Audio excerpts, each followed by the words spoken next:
진짜 민정수석을 했던 분을 모시겠습니다. 전해철 의원을 모시겠습니다.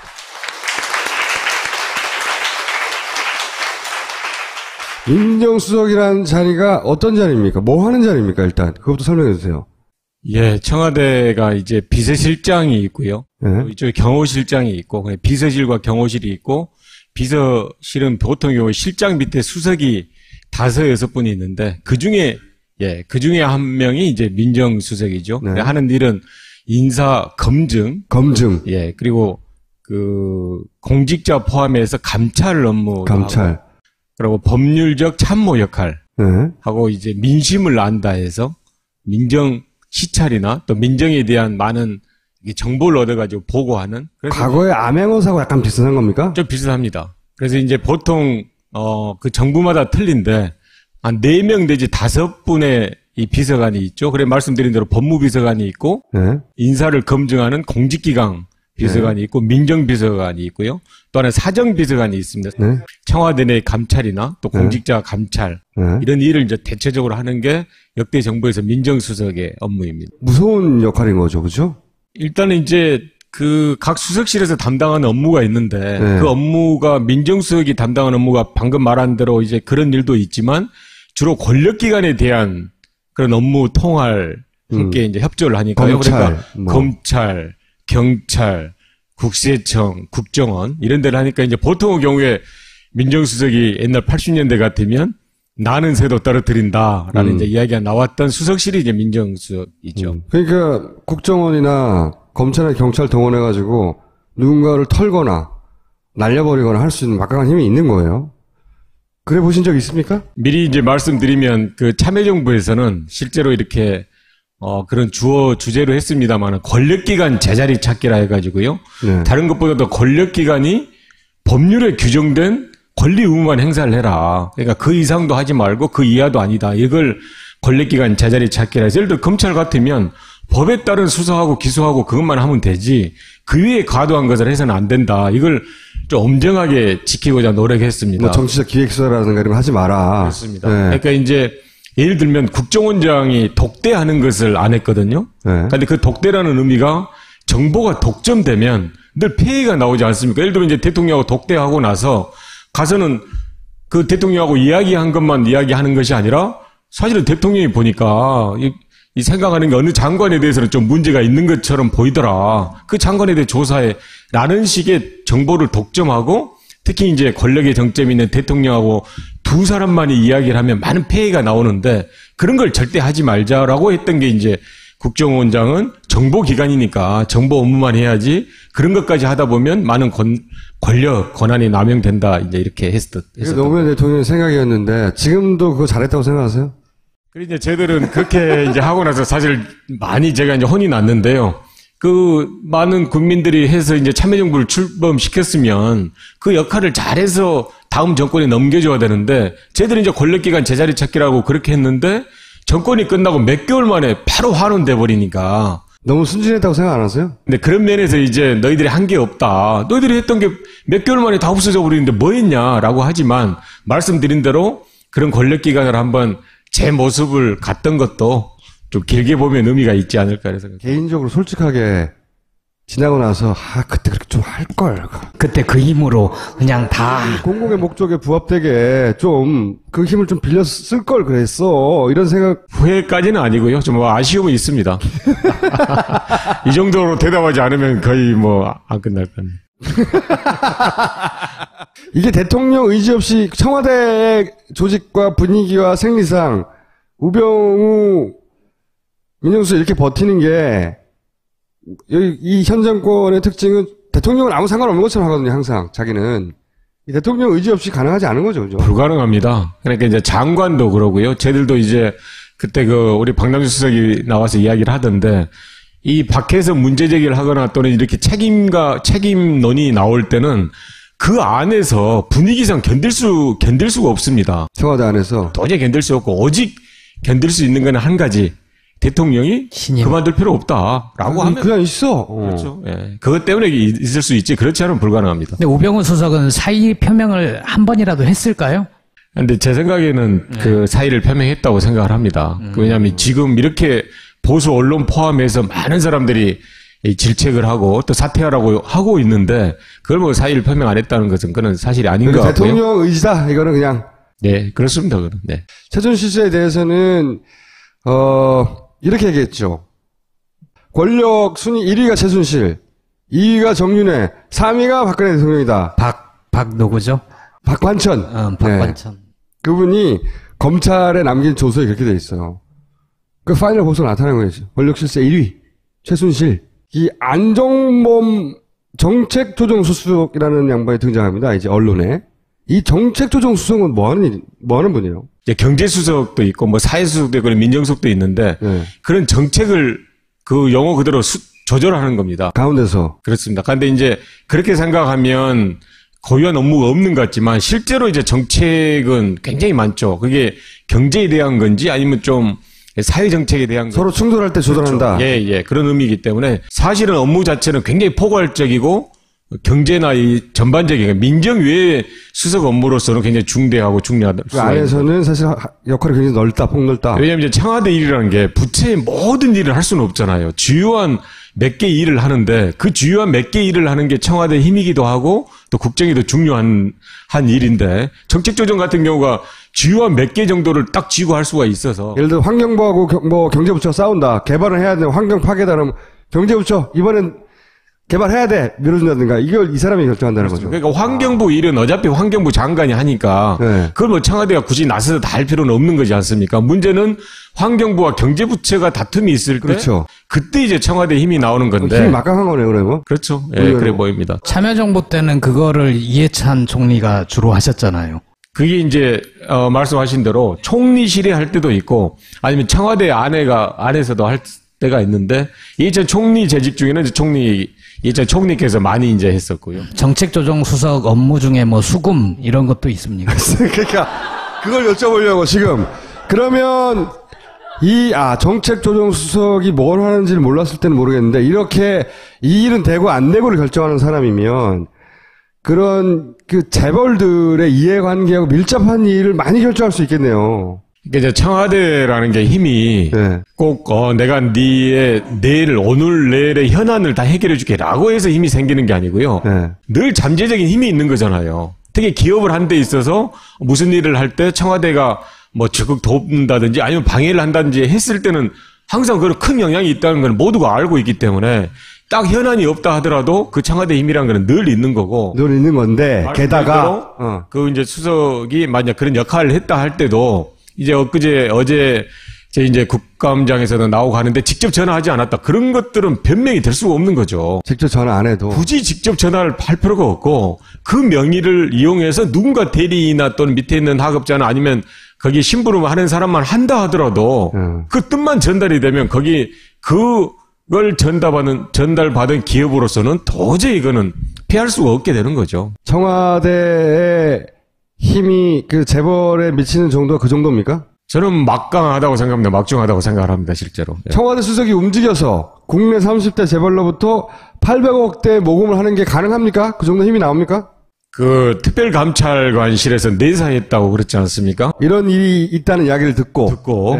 왜냐하면 기업이 한 군데가 아니고 적어도 십수개 기업에서 모금을 하고 이렇게 했다 그러면 그거는 그 업계에서 소문이 안 나올 수가 없는 겁니다. 그렇죠. 그러면 누군가가 그걸 확인을 했는데 청와대가 아니고 다른 데서 그런 일을 했다. 그럼 100% 다 걸린다고 생각을 해야 되겠죠. 그건 벌써 신문에 났겠고. 그렇습니다. 그런데 이제 청와대에서 했기 때문에 그게 이제 어떻게 보면 덮을 수가 있었던 거고, 그래도 특별감찰관이라는 걸 만들어 놓으니까 특별감찰관은 고유한 업무니까 거기에 따라서 뭐 감찰까지는 못 나갔다 하더라도 내사까지는 이제 할 수가 있었던 거예요. 그 안에 불법적인 행위가 없냐 그런 첩보를 입수해서 감찰할 수 있죠. 그렇습니다. 그게 대통령의 뜻인지 아닌지 모르는 거야. 이 감찰하는 사람은. 그렇습니다. 근데 그 감찰하다가 날아갔죠. 뭘 몰랐던 거죠, 이분이. 그 감찰까지 했다는 거는 이제 사실이고, 그 감찰의 결과는 밝혀지지 않았는데, 그러니까 지금 말씀은 제가 궁금했던 건 청와대 수석이 마음을 먹는다면 800억대 모금을 재벌로부터 할 수 있다. 그 정도 힘이 있다. 저는 가능하다고 생각을 합니다. 예. 특감 얘기가 나와서 여쭤보는데 이번 국회 국정감사에서 이석수 특감을 부르거나 아니면 이석수 특감이랑 같이 일했던 분들, 그래서 당시 안종범 수석에 대해서 어떤 내사를 했는지 이런 걸 확인할 방법이 있습니까? 그 이제 가장 좋았던 게 이번 주 금요일 날 있었던 그 법사위에서 하는 이제 특별감찰관을 대상으로 하는 국정감사에서 물어보고 하려 했는데, 일단 특별감찰관을 지금 이제 사표 수리를 한 게 문제가 아니고 오늘 오전에 이제 확인한 것은 특별감찰관과 함께 했던 보호까지도 네. 다 사직 처리를 해버렸죠. 부를 사람이 없어요. 부를 사람이 없게 돼버렸습니다. 그 일처리가 참 기가 막혀요.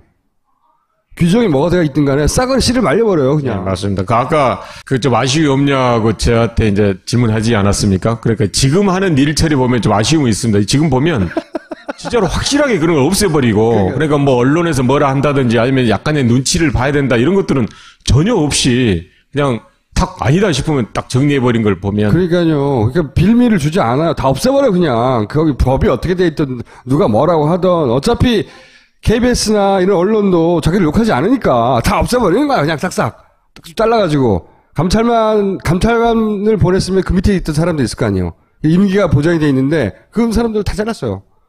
부를 사람이 없어. 이때요, 거기 임시직 일하시던 분들, 운전해주신 분들, 또 이걸 여쭤볼게요. 그 미르재단, K스포츠재단, 이 사건을 어떻게 보십니까? 어떻게 된 일이라고 보십니까? 전형적인 권력형 비리의 저는 딱 사례라고 생각을 합니다. 모든 요건을 다 갖췄어요? 대기업이 있고요. 네. 그리고 대통령의 측근이 있고, 네. 그리고 청와대 참모가 관련돼 있는 수석이 들어가 있고, 진짜 권력형 비리라는 것이 생기면 그런 조건들이 갖춰지면 이제 권력형 비리라고, 구조적 비리라고 이야기를 하는데, 완벽하게 갖췄다 일단. 그걸 이제 밝혀지는 것은 저는 점점 이렇게 충분히 가능하다고 생각합니다. 어제 노웅래 의원님이 이제 그 국정감사장에서 밝혔던, 그럼 그런 걸 밝히려고 하면 일단은 모금에 응했던 기업이 내가 자발적으로 한 게 아니고 그건 어떤 강압이나 또는 무슨 지시나 이런 것들을 했다. 근데 그런 녹취가 나왔는데도 청와대는 사실 무근이다 하잖아요. 그러니까 대단해요 정말. 그러잖아요. 누군데 데려와봐 그러잖아요. 그러니까 나올 리가 있나 그 사람이 자기 목숨이 달렸는데. 응?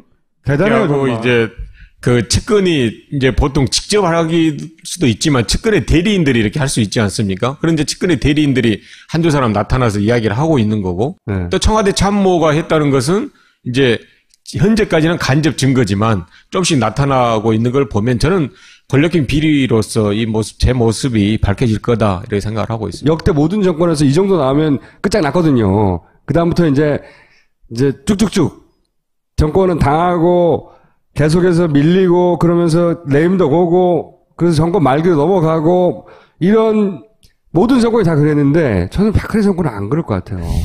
딱 성격을 규정해버리잖아요. 그러니까 이거는 그냥 의혹이 있는 폭로다. 말도 안 되는 폭로다. 이걸 옛날 정윤회 문건 때도 그렇죠. 그랬거든요. 그 대통령 네. 기록물 사건 때도 뭐 찌라시다. 뭐 이런 식으로 딱 규정을 해버리면 거기에 맞춰서 감찰기관이나 수사기관이나 다 이렇게 이제 짝짝짝짝짝 그렇게 정리해서 수사 결과도 그렇게 내주니까 근데 이제 언론도 그렇게 받아주고 그래도 이 건은 아까 말씀드린 대로 몇 가지 요건을 다 갖추고 있어서 계속적인 이제 이 효연지기를 보세요.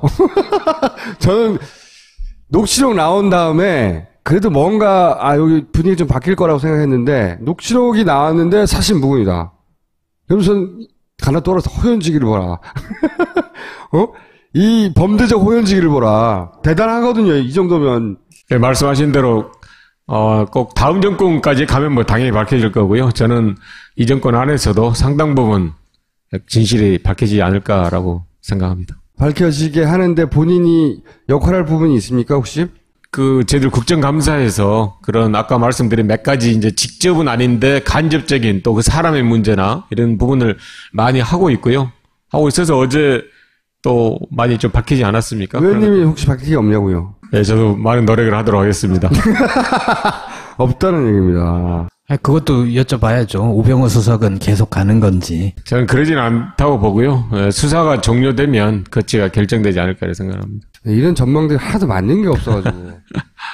이 정권은 다 항상 전망을 뛰어넘으니까요. 수사를 종료를 하지 않고 계속 시간 끌기 하잖아요. 그렇게 하기는 어렵지 않겠습니까? 일단 지금 그 검사장이 와서 특임으로 이렇게 하고 있어서 네. 그건 어느 순간에 그는 마무리를 해야 되니까 어디 배정이 돼서 한다 그러면 그 수사는 계속 끌 수도 있지만 네. 그러니까 이 수사가 마무리는 이제 돼야 될 것 같고요. 될 때쯤은 거치를 결정하지 않을까라고 생각을 합니다. 그렇게 희망을 하고 있습니다. 알겠습니다. 오늘 여기까지 하겠습니다. 감사합니다. 예, 고맙습니다. 먼저 PPL 체크각을 네. 무에탄올, 무라트색소, 무계면활성제 이런 게 다 없답니다. 네. 이런 게 다 없어야 입속 자극을 줄여준다. 그래서 입안이 진짜 건강해진다. 올리덴탈 체크각을 네. 딴지마켓에서 팔고 있습니다. 다음이요? 평산네이처 아로니아진. 진진진. 딴지마켓 스테디셀러고요. 후기가 많답니다. 후기로 증명된 아로니아진. 폴란드산 아로니아를 저온에서 수분만 증발시켜서 농축한 진한 농축액이랍니다. 50ml 한 병으로 아침, 점심, 저녁에 물에 타 드시면 아주 좋고요. 내 몸에 좋은 습관. 평산네이처 아로니아진. 자세한 내용은 딴지마켓 상품 페이지를 참고하세요. 미궁 장사랑. 써봐서 알지. 제가 이거는 평상시에 마켓에서 파는 물건들을 저한테 잘 줘요. 근데 제가 게을러서 안 써보거든요. 근데 사장님이 이걸 꼭 주고 가시면서 고기를 먹는 사람은 이걸 꼭 먹어야 된다는 거예요. 그래서 호기심에 먹어봤어요. 호기심에. 차이가 있습니다. 제가 원래 장에 문제가 전혀 없는 사람인데 그럼에도 불구하고 차이를 느끼는 건 뭐냐면 아이들이 어깨동무를 하고 나와요. 저보고 그러시더라고. 이걸 먹으면 몸무게가 2kg 빠진다는 거예요. 걔네가 2kg나 돼? 건강한 아이들을 순산하고 있습니다. 자, 마지막. 지혜학교입니다. 중고 통합과정의 철학, 인문학 대안학교고요. 지혜학교가 새로 뽑나 봐요. 철학 공부는 doing 필라소피 지향합니다. 자신의 궁금함을 실천을 통해서 답을 찾아 나가는 과정. 어렵네요. 사회현상에 관심이 많으며 그들과 함께 하려고 합니다. 책을 읽고 싶어하는 청소년, 책을 통해 사색하기를 좋아하는 청소년, 자신의 방향을 스스로 선택하기를 바라는 청소년들은 지혜학교 문을 두드려 주세요. 마지막으로 다 아시죠?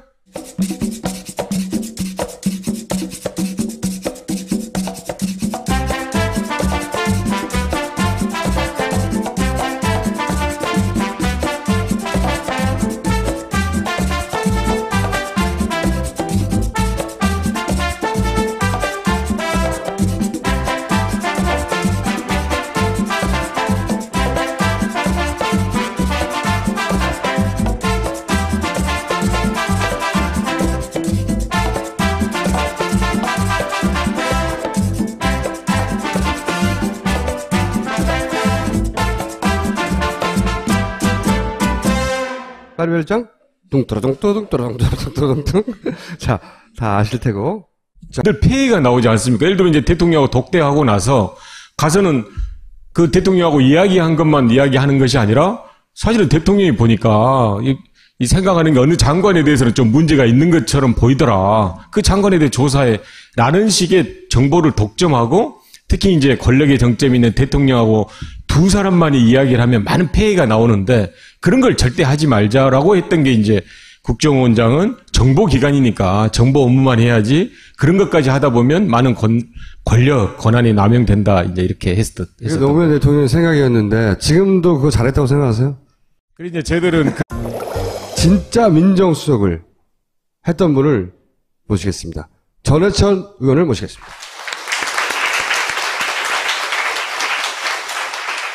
민정수석이라는 자리가 어떤 자리입니까? 뭐 하는 자리입니까? 일단 그것부터 설명해 주세요. 예, 청와대가 이제 비서실장이 있고요. 네. 이쪽에 경호실장이 있고, 비서실과 경호실이 있고, 비서실은 보통 경우 실장 밑에 수석이 5, 6분이 있는데, 그 중에 한 명이 이제 민정수석이죠. 네. 하는 일은 인사 검증. 예, 그리고 공직자 포함해서 미리 이제 말씀드리면 참여정부에서는 실제로 이렇게 그런 주제로 했습니다만 권력기관 제자리 찾기라 해가지고요. 네. 다른 것보다도 권력기관이 법률에 규정된 권리 의무만 행사를 해라. 그러니까 그 이상도 하지 말고 그 이하도 아니다. 이걸 권력기관 제자리 찾기라 해서 예를 들어 검찰 같으면 법에 따른 수사하고 기소하고 그것만 하면 되지 그 위에 과도한 것을 해서는 안 된다. 이걸 좀 엄정하게 지키고자 노력했습니다. 뭐 정치적 기획수사라든가 이런 거 하지 마라. 그렇습니다. 네. 그러니까 이제 예를 들면 국정원장이 독대하는 것을 안 했거든요. 그런데 네. 그 독대라는 의미가 정보가 독점되면 뭐죠, 그죠? 일단은 이제 그 각 수석실에서 담당하는 업무가 있는데 네. 그 업무가 민정수석이 담당하는 업무가 방금 말한 대로 이제 그런 일도 있지만 주로 권력기관에 대한 그런 업무 통할 함께 이제 협조를 하니까요. 그러니까 검찰, 경찰, 국세청, 국정원 이런 데를 하니까 이제 보통의 경우에 민정수석이 옛날 80년대 같으면 나는 새도 떨어뜨린다라는 이제 이야기가 나왔던 수석실이 이제 민정수석이죠. 그러니까 국정원이나 검찰이나 경찰 동원해가지고 누군가를 털거나 날려버리거나 할 수 있는 막강한 힘이 있는 거예요. 그래 보신 적 있습니까? 감찰 업무. 감찰. 그리고 법률적 참모 역할. 네. 하고 이제 민심을 안다 해서 민정 시찰이나 또 민정에 대한 많은 정보를 얻어가지고 보고하는. 과거의 암행어사하고 약간 비슷한 겁니까? 좀 비슷합니다. 그래서 이제 보통 그 정부마다 틀린데 한 4명 내지 5분의 이 비서관이 있죠. 그래 말씀드린 대로 법무비서관이 있고 네. 인사를 검증하는 공직기강 비서관이 네. 있고 민정비서관이 있고요. 또 하나 사정비서관이 있습니다. 네. 청와대 내 감찰이나 또 공직자 감찰 이런 일을 이제 대체적으로 하는 게 역대 정부에서 민정수석의 업무입니다. 무서운 역할인